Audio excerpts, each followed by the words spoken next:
Mr. Speaker, this morning I rise to share with this Honorable House the activities that have been put in place in recognition of the International Day of Persons with Disabilities, which, as declared by the United Nations, will be officially recognized on December 3rd, 2022.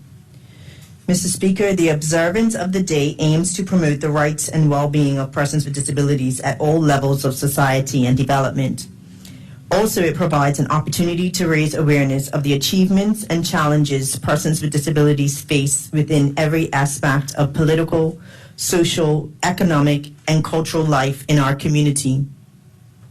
The United Nations estimates that approximately 15% of the world's population, which equates to 1 billion people, are living with some form of disability. Based on the Bermuda's 2010 census of population and housing, there were just over 3,000 persons who reported having a disability. Under our Human Rights Act, disability includes both physical disability and mental impairment that has a substantial and long-term adverse effect on the person's ability to carry out day-to-day activities. Mr. Speaker, the United Nations theme in recognition of International Day of Persons with Disabilities is transformative solutions for inclusive development, the role of innovation in fueling an accessible and equitable world. This theme includes the linkages between knowledge, skills, and accessing employment in an innovative and rapidly changing landscape, reducing inequality in private and public sectors, and recognizing how sport can be a good practice example and site of innovation, employment, and equity. Mr. Speaker, evidence and experience show that when barriers to inclusion are removed and persons with disabilities are empowered to participate fully in societal life, the entire community benefits.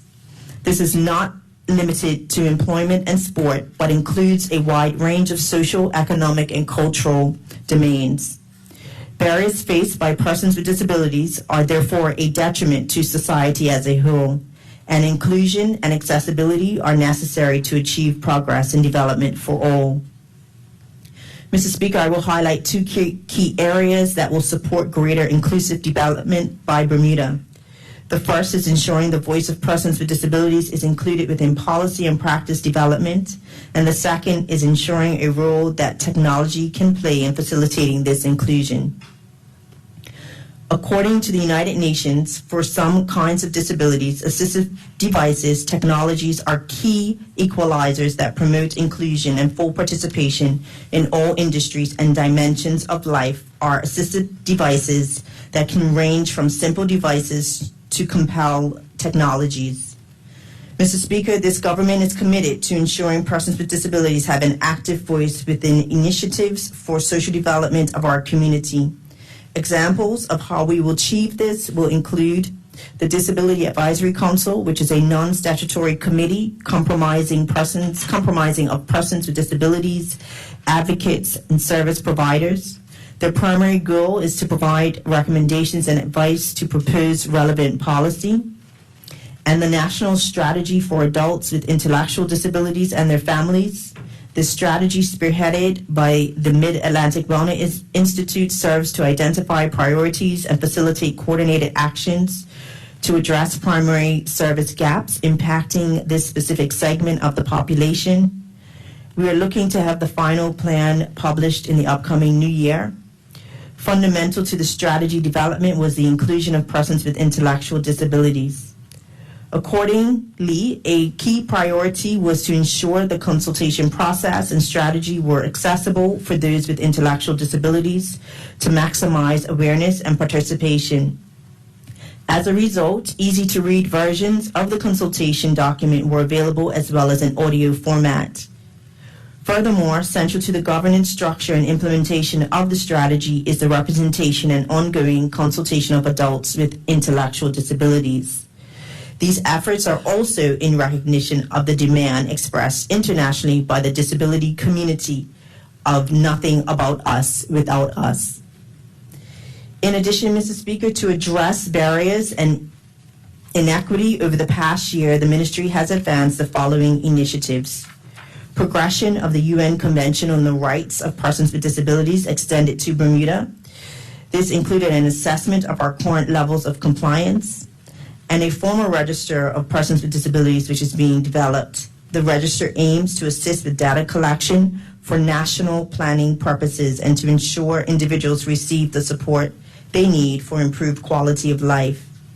These initiatives are critical to ensuring we set clear expectations on the rights of persons with disabilities and to be able to identify areas in need of development. Finally, Mr. Speaker, visibility of persons with disability and awareness of their strengths and needs is an essential step towards greater inclusion. As a result, in celebration of International Day of People with Disabilities, several events were organized by various organizations and coordinated by the Disability Advisory Council. Some of these include the United Nations Day Proclamation, as organized by Aging and Disability Services, was held at City Hall on Monday, November 28th to kick off the week's events. On Thursday, December 1st, Dame Marjorie B. and Hoop Academy held a virtual open house to increase awareness and visibility of their services and clients. Today, December 2nd, the third annual Common Ground virtual conference will be hosted by WinReach from 9:30 a.m. to 1 p.m. The theme of this year's free online conference is removing social barriers and will have a focus on employment. Inspire Bermuda will hold a tag day at both Lindo's grocery stores that will include awareness of persons with disabilities who are thriving in our community. And on November 26th, the Special Olympics Committee held a dance organized with one special night and will be having a track meet on December 8th from 9 to 2 p.m. at the Flora Duffy Stadium. The full calendar of events is available on the Disability Advisory Council of the Government of Bermuda's Facebook pages. I encourage my honorable colleagues and the general public to show support by attending the remaining events. Mr. Speaker, in closing, and in line with this year's theme, I quote the British former Paralympian in wheelchair racing and basketball, TV presenter, and politician Baroness Tinee Gray Thompson. The biggest barriers I've faced have been from people who make assumptions about what I can't do, who assume that because I'm in a wheelchair, I can't be an athlete or I won't be competitive. That's okay, because I'm focused, single-minded, and good at blocking those people.